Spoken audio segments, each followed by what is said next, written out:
Subling nagpaymangno ang Davao City Police Office sa publiko nga bawal ang pabuto sa dakbayan. Sa Davao Region, miabot na sa sobra 19,000 ka mga illegal nga pabuto ang nakumpiska. Ani ang report ni John D. Esteban. Karong nagkaduol ang New Year, madungog na ang kasama sa mga turotot sa pipila ka lugar sa Davao City.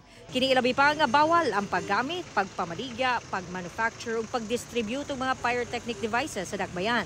Subay sa City Ordinance 060-02 o firecracker ban. Dinhi sa Uyang Guren, daghan na ang namaligya og turotot sama na lamang sa wholesaler nga si Farhana. Ang wholesale nga minimum og 6 ka buok, ang presyo anaa sa tag 8 pesos ngadto sa 35 pesos ang usa, depende sa disenyo.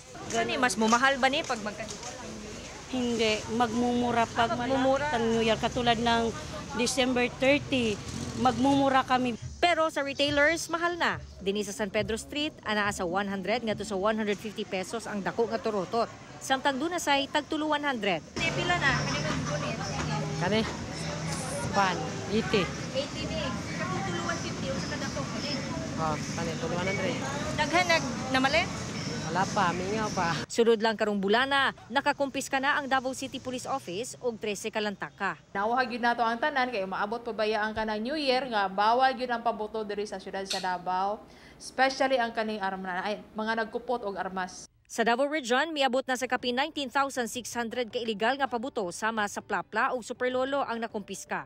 Hinuon, walay natalang nasamdan tungod sa pabuto ingon man sa indiscriminate firing sa rehiyon.